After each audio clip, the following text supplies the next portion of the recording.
Okay, good morning. So we are doing Mohammed and the rise of Islam today. Mohammed, as you know, is one of the most important and influential figures in human history. He is as important as Jesus. But ironically, we actually don't know that much about Mohammed.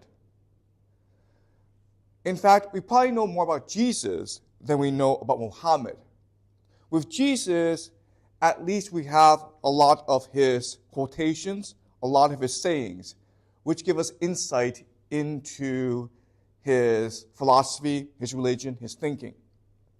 But with Mohammed, we don't have that many quotations. We don't have that many written sources. In fact, the Quran, which is the holy book of the Islamic tradition, doesn't really mention him, even though, in theory, it is written by him. In fact, one of the earliest written documents about Mohammed is actually from a Christian bishop, written about 20, 30 years after Muhammad's death in 632 CE. Okay? So we know he exists. So we know that he was a real person, and he was the founder of the Islamic tradition. And this is what Sibyl says about Mohammed. At that time, a certain man from along those same sons of Ishmael, whose name was Mohammed. Okay, so Mohammed is Mohammed. In fact, we don't even know what his real name is. Mohammed just means blessed one in Arabic. A merchant, okay, so he was a merchant, as if by God's command appeared to them as a preacher. So he was a prophet who rallied the Arabs to his cause. Abandoning their vain cults, they turned to the living God who had appeared to the father Abraham. Okay, so Mohammed converted the polytheistic Arabs to the monotheism of the Jews.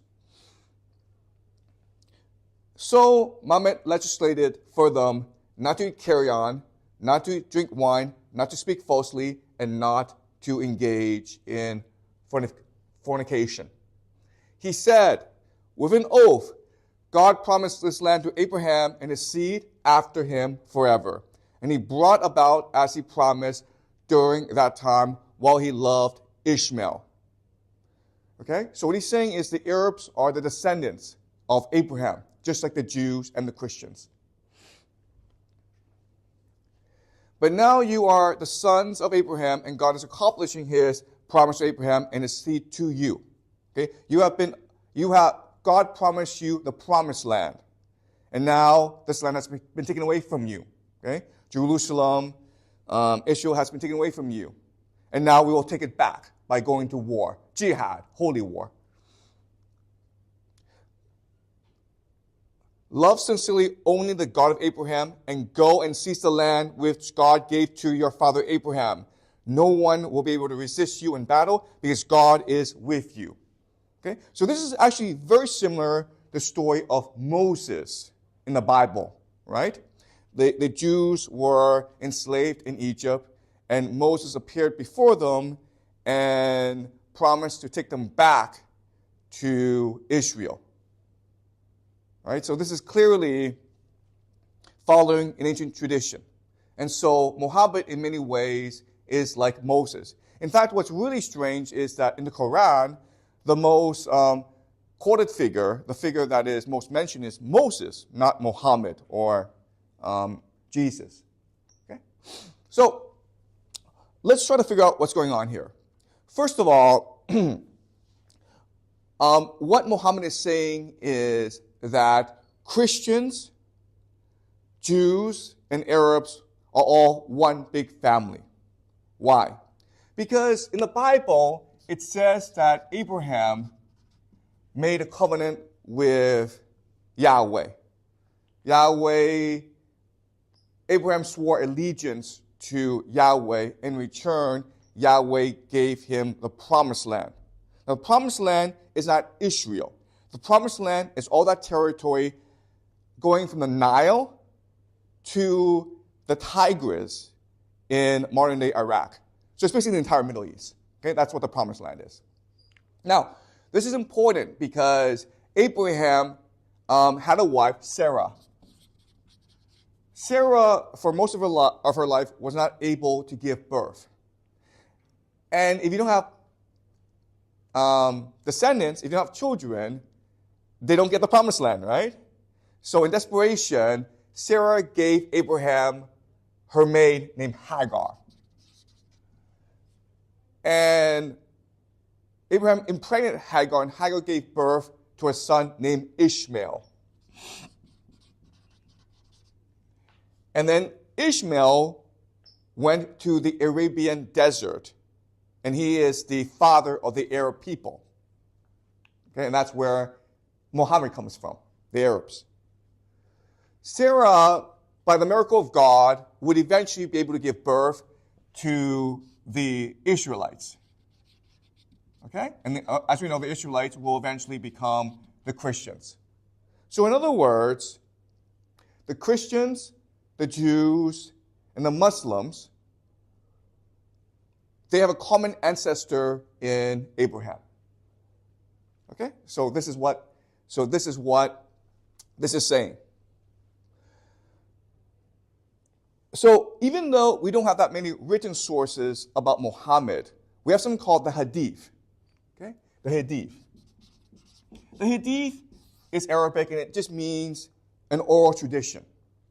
So there are these stories about Mohammed that has been passed on orally from generation to generation, celebrating his life.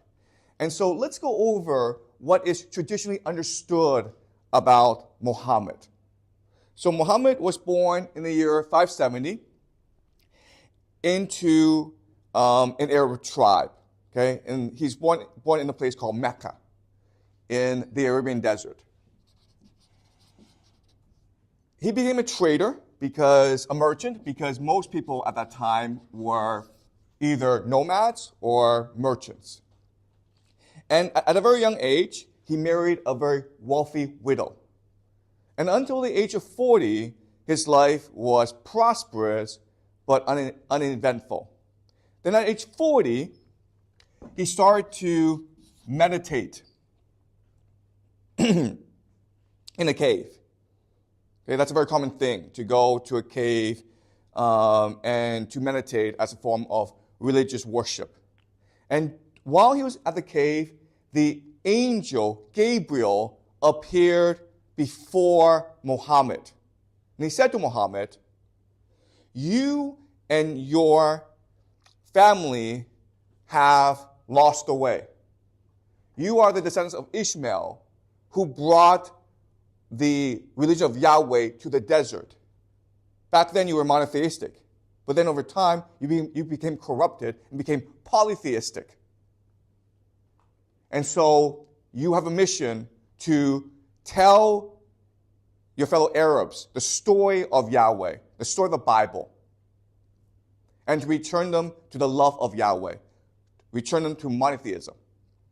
And so Gabriel, in a series of visions, would tell Mohammed the story of the Bible, okay, including Moses, his taking the people, the chosen people, the Jews, from Egypt back to the Promised Land. And this is considered a miracle and true because Mohammed was an illiterate merchant who had no exposure to the Bible. So this had to be true. And this shows that this is all a miracle.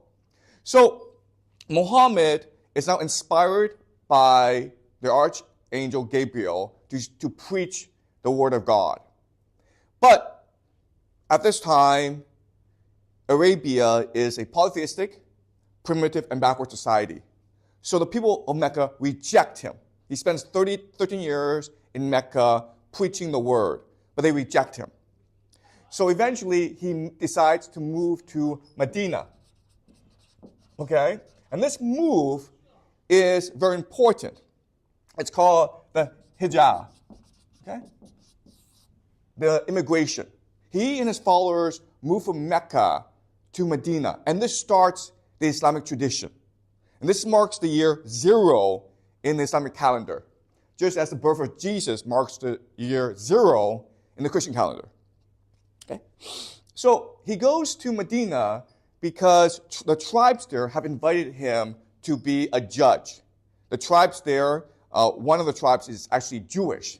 They're fighting amongst themselves.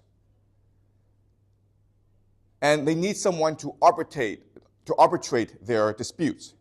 And so Mohammed goes and he creates something called the Constitution of Medina, which promises the freedom of religious expression to all people. Okay? There will be no religious prejudice in Medina. Eventually, over time, more and more followers are attracted to his message of monotheism, and he starts to build a following, an army. But because he's preaching a faith that is counter the mainstream faith, he gets attacked by other Arab tribes. And there's some setbacks, but through the love of God, through the will of God, he triumphs over them, and he unites the Arabian Peninsula. Now, at this point, they are a threat to the two major world empires at this time. The Byzantine Empire, who adheres to the Roman Empire, as well as the Sasanian Persian Empire. And they both attack him. They both attack the Muslims. But again, through the miracle of God, the Muslims are able to defeat both empires. And in less than 100 years, they conquer most of the world. Okay?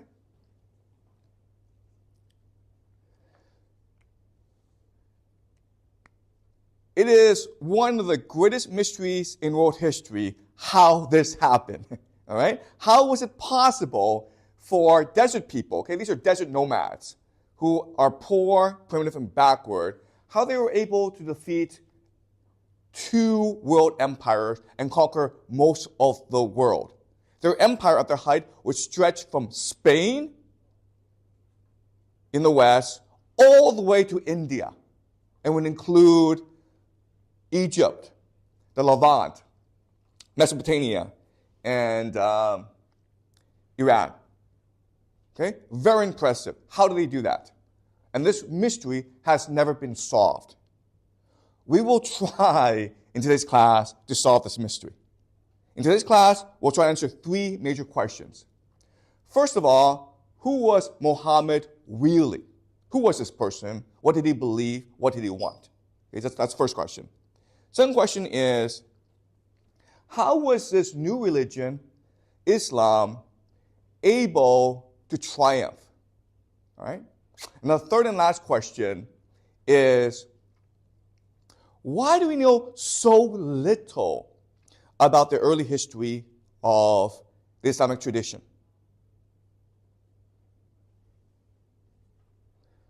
Okay, so given that we know so little about the early history, and given that there are few written sources about the early history, and very little archaeology has been done because Mecca and Medina are the two holiest sites in the Islamic tradition. All right, so we don't have that much evidence. In this situation, we can only use historical analogs. Are there historical incidents that mirror or similar to what happened in the Arabian Peninsula 1,500 years ago? And the answer is there are actually many similarities. All right, so I always look at I'll look at three, okay? The first is from 1850 to 1864 in China, there's something called the Taiping Rebellion. I'm not sure if you know the story, but what happened was there was this young man, only in his 20s, but his name is Hong Xiuquan. And he's trying to become a scholar official by taking the examination. And he's failed 3 times already. After his third attempt, he runs into a Christian missionary who gives him a pamphlet. And he just peruses that pamphlet, and he learns about Jesus. Then he has a dream where he meets Jesus, and Jesus tells him, "You're my brother. You're my little brother." And after he fails the exam for the 4th time, he decides to abandon that scholar official route and embrace his destiny as the Chinese brother of Jesus. And eventually, over the course of 10 years, he's able to build a following that eventually conquers most of China. And he's almost able to overthrow the Qing Empire. But there are some other factors at work. For example, the Western powers, mainly the British Empire, intervene on behalf of the Qing dynasty.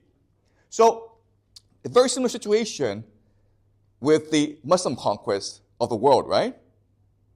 These are peasants who have this very strange new religion, and somehow they're able to beat a major empire. And what the story of the Taiping Rebellion tells us is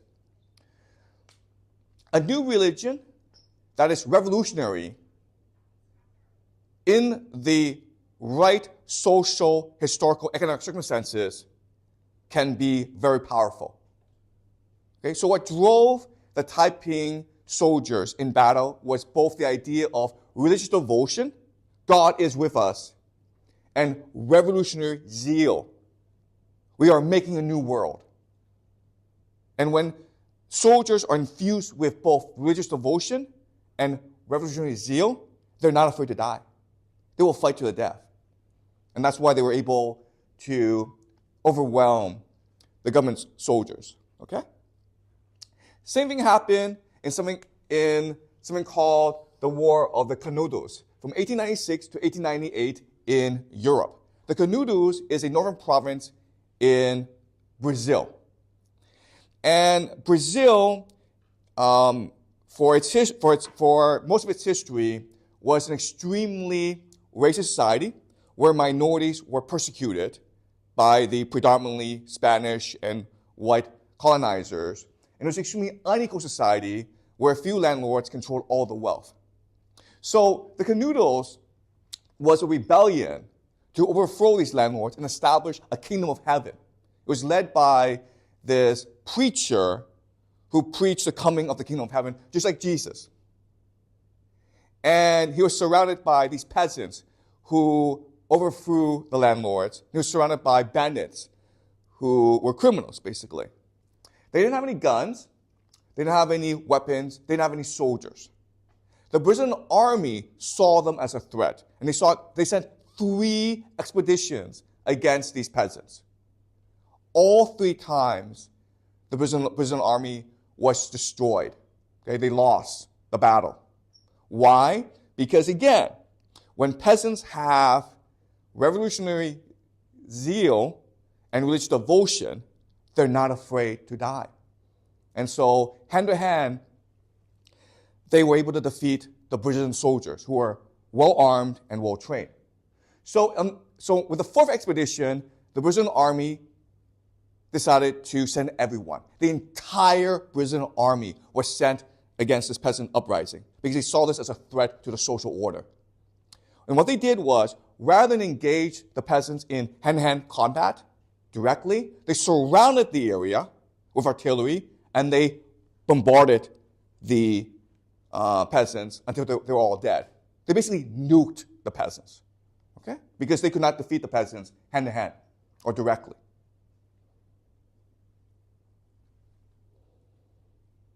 And in both times, the Taiping Rebellion and the War of the Canudos, you can say it was a religious movement, but they were both revolutions.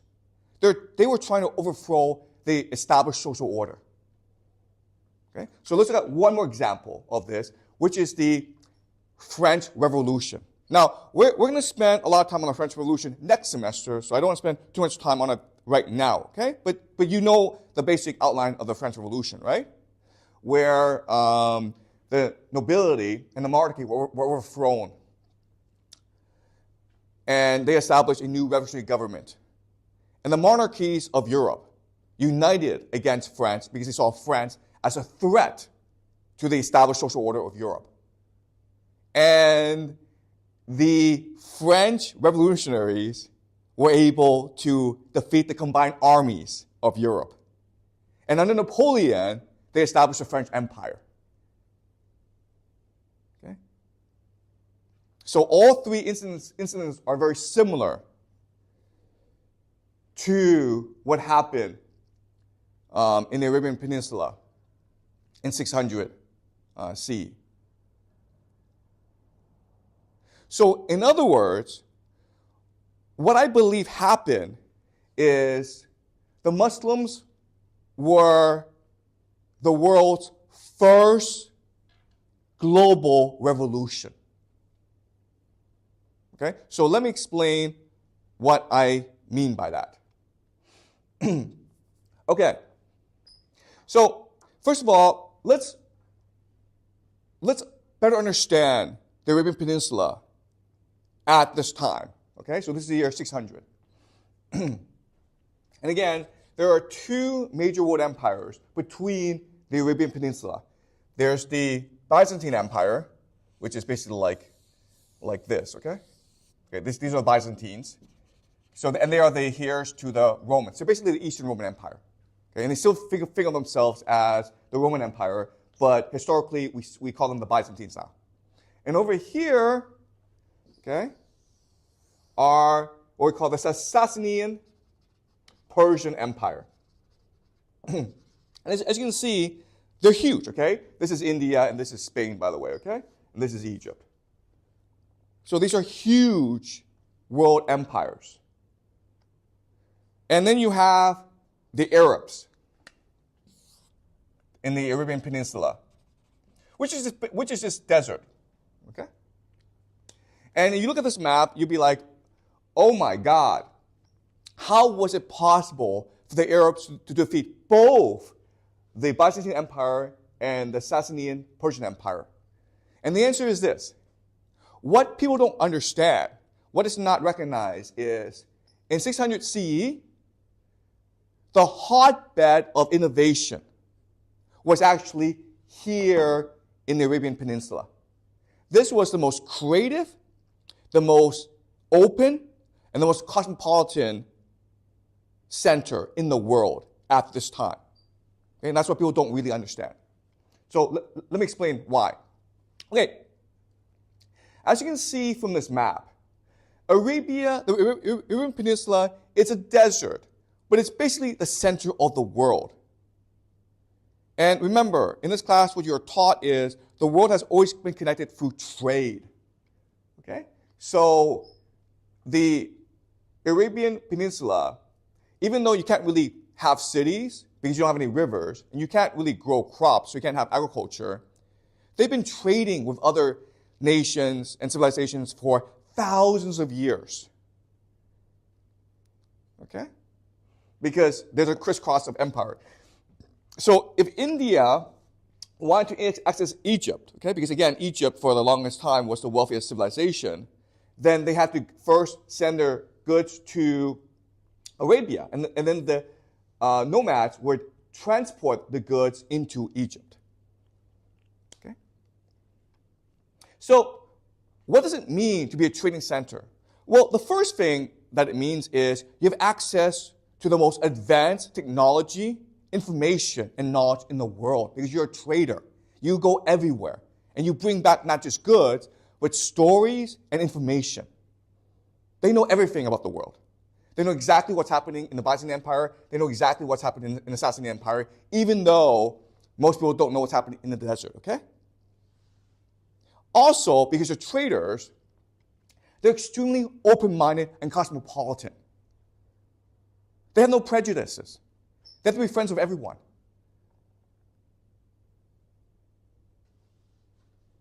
And the third thing is, because you're traders, they have to constantly learn new information.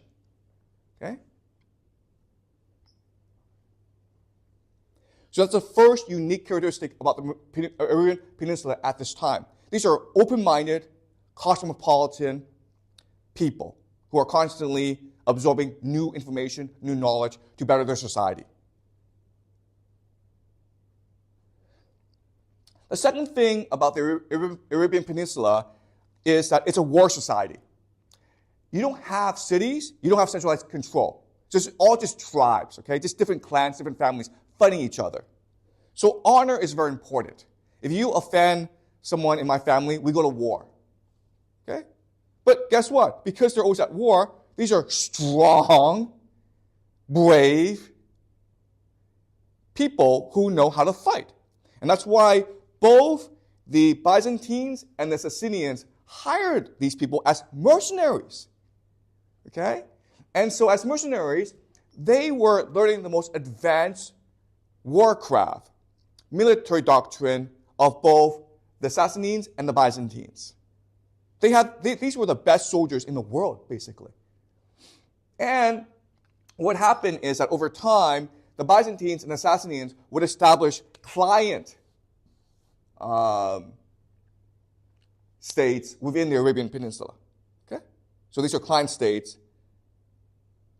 All right? So that's the second thing. This is a war society, okay, who know how to fight. And the third thing that makes the Arabian Peninsula so innovative is its diversity. All right? So what do I mean by that? Okay. So as we discussed last class, Augustine creates this intellectual blueprint for the Catholic Church. And the focus is on obedience. Okay? The idea is orthodoxy, meaning there is only one proper way to understand our religion. If you disagree, then it's heresy. Okay? And as we discussed, the problem with the Christian religion is it's very, very confusing. So we talked about the example of the Godhead, right?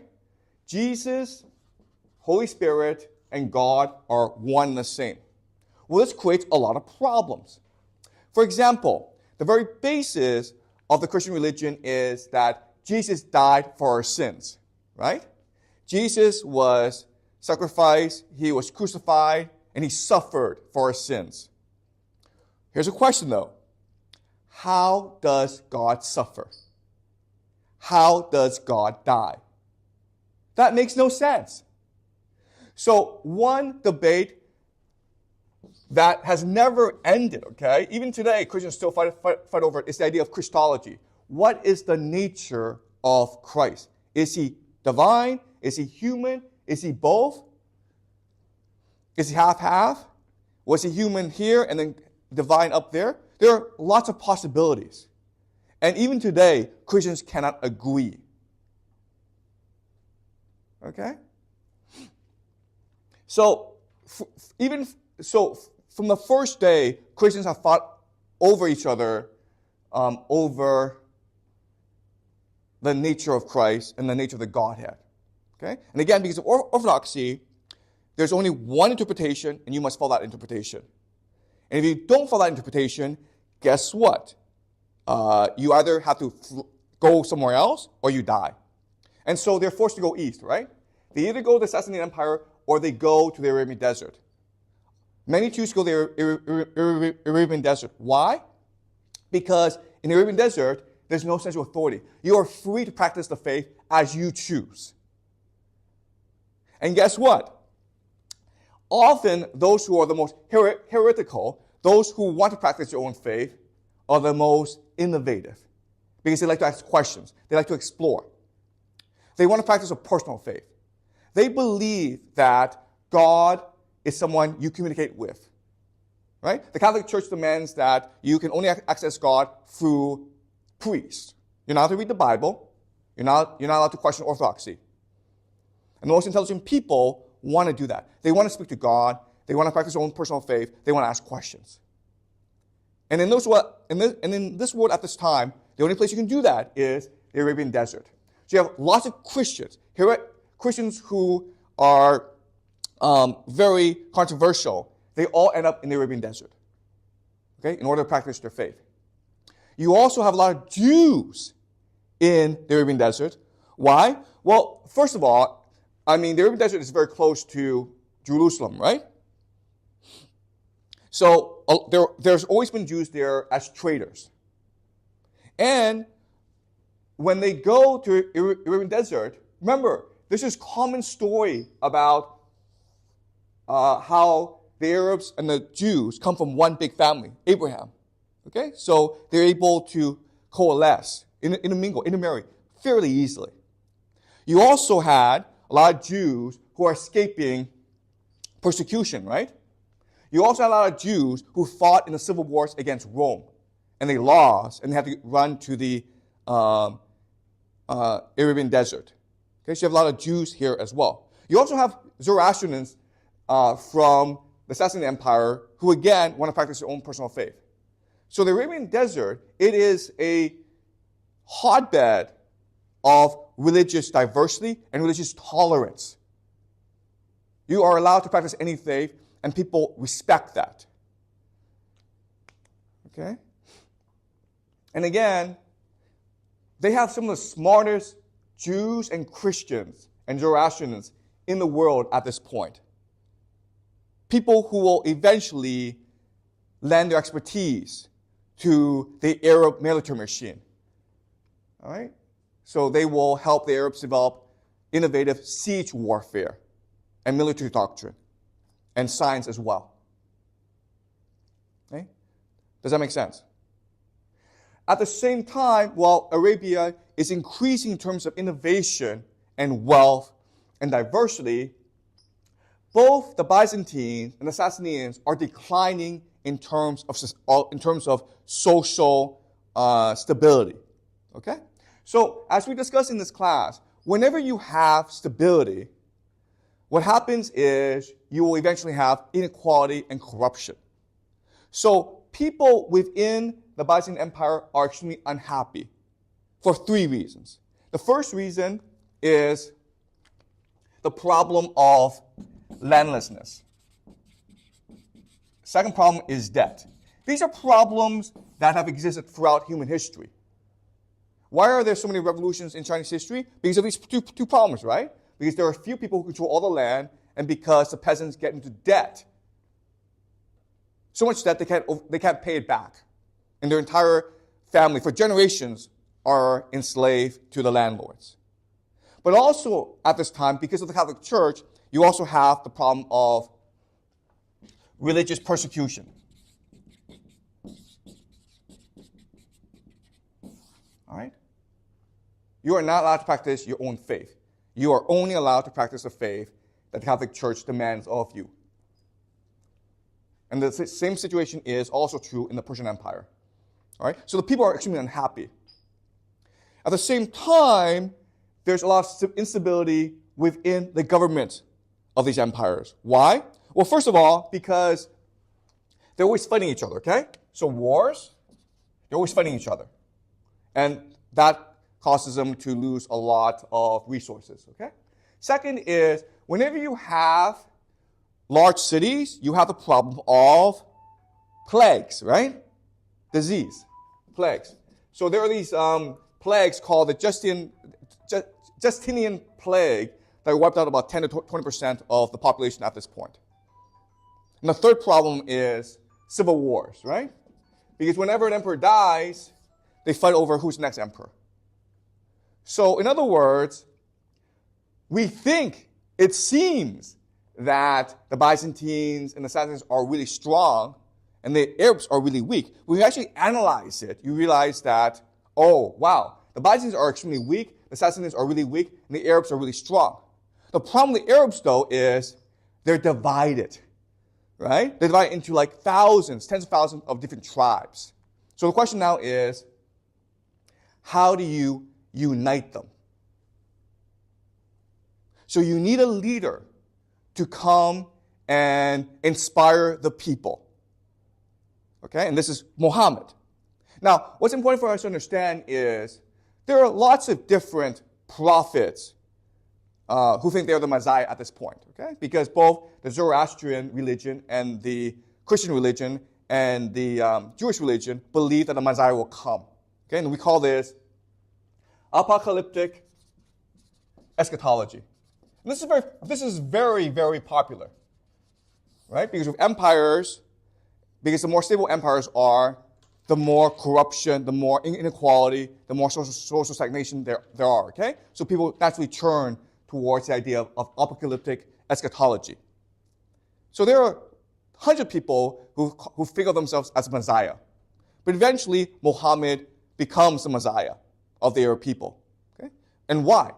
Well, fortunately, we have a formulation of a great leader that we've learned in this class.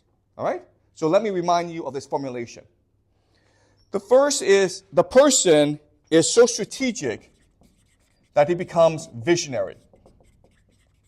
Second is the person is so innovative, he becomes revolutionary. And the third is the person is so disciplined, he becomes selfless. Right?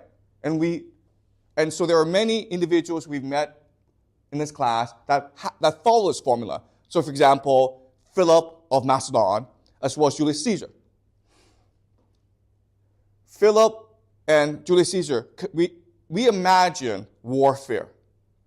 They made their armies into meritocracies where the very best and the most loyal were able to rise up in the ranks regardless of class or caste, okay? And they were selfless. They were always in the first in battle. They put the soldiers' lives first, okay? And so we can say that whoever Mohammed was would fit this description, okay? So let me explain. All right, you are in the Arabian Peninsula. There are tens of thousands of different factions, different tribes who have been fighting each other for centuries. They don't really like each other. Now, how do you unite them? How do you get everyone to work together and defeat both the Byzantines and the Sasanians?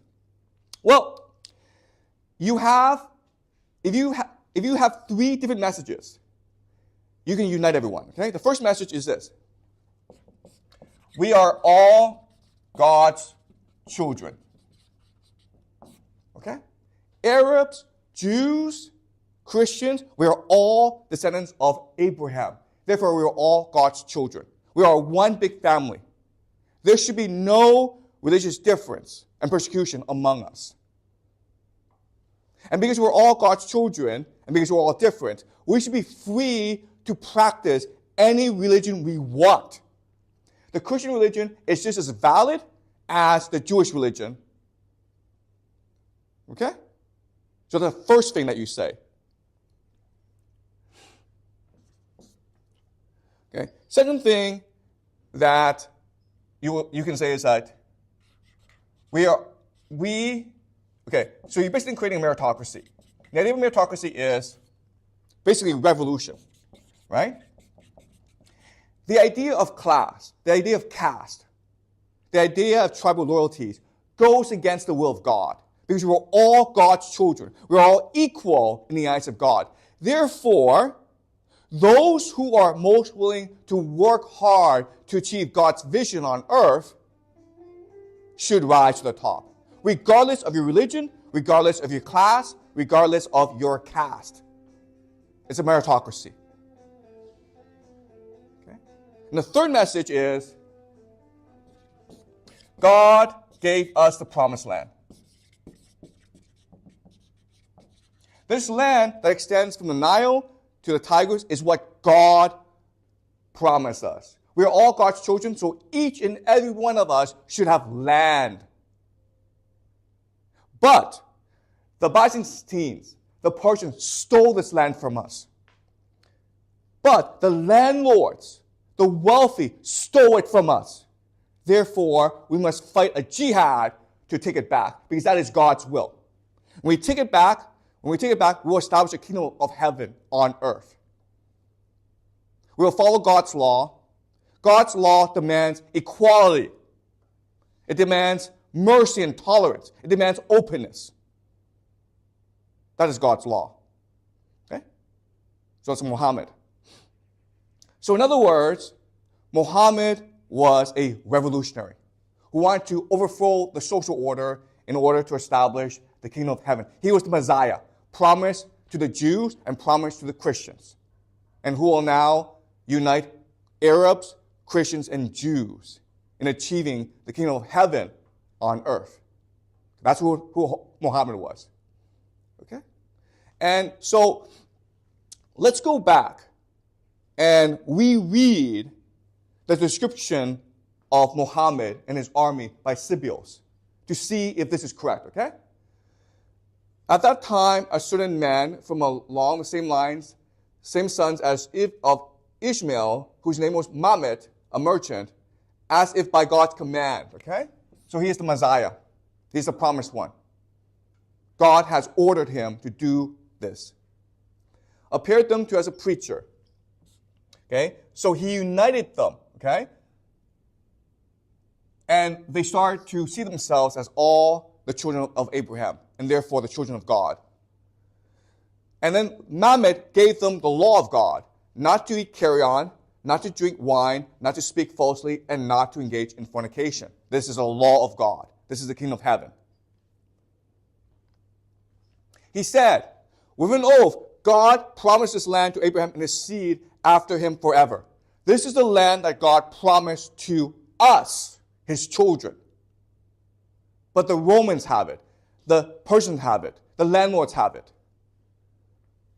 And he brought about, as he promised during that time, while he loved Ishmael. But now you are the sons of Abraham, and God is accomplishing his promise to Abraham and his seed to you. Okay? I have come to you as God's messenger, as God's prophet, to tell you that this land is yours, and you must take it back. Love sincerely only the God of Abraham, and go and seize the land which God gave to your father Abraham. Seize the land. Overthrow the tyrants. Overthrow the landlords. Take it back. No one will be able to resist you in battle because God is with you. Okay? So this combines revolutionary zeal, overturning social order, with religious devotion. God is with us. And this is the same mentality that drove the French Revolution, the War of the Canados in Brazil, and the Taiping Rebellion in China. And so this is the first truly global revolution. Okay? And this explains why the Muslims were able to triumph over both the Byzantines and the Sasanians. Because wherever they went, they freed the people from debt and landlessness and religious persecution. You are now allowed to practice any faith you want. You have that freedom now. That's important to people. You now have some land where you can grow crops, and we will wipe away your debt. Okay? So in less than 100 years, okay, look what happened.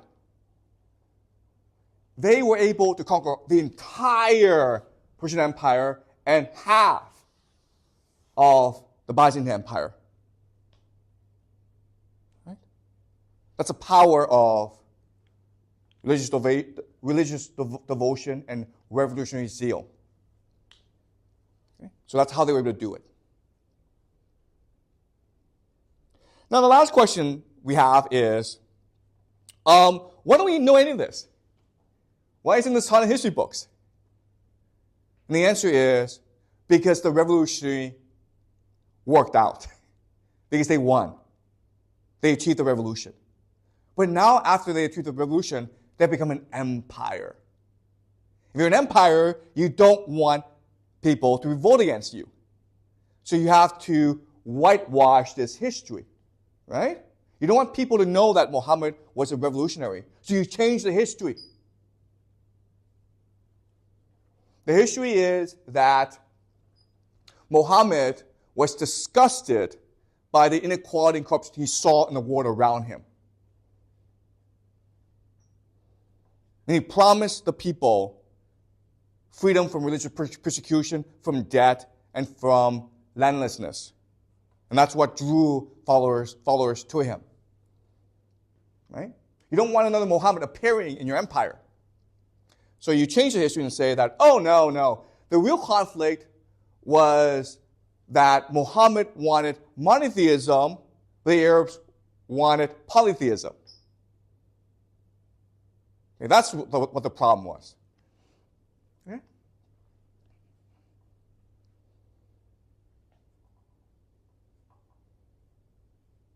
And the same is true in China today, right? Who created the Chinese Revolution? Who enabled the Communist Party to control China? Mao Zedong, right? Do you learn about Mao Zedong in school? No, you don't. Same thing, you understand? So they're trying to whitewash their history.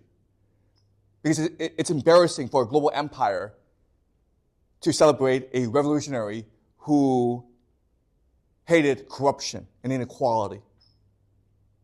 Okay?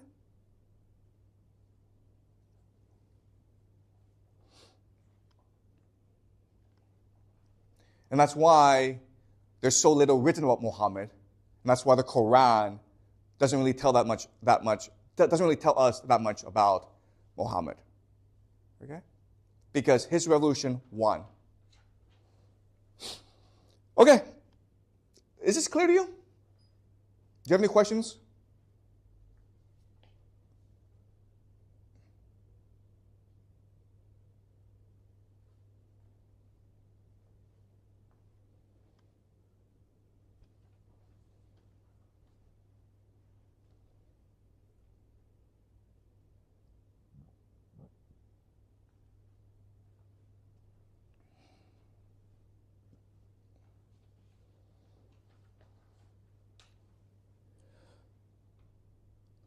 Okay.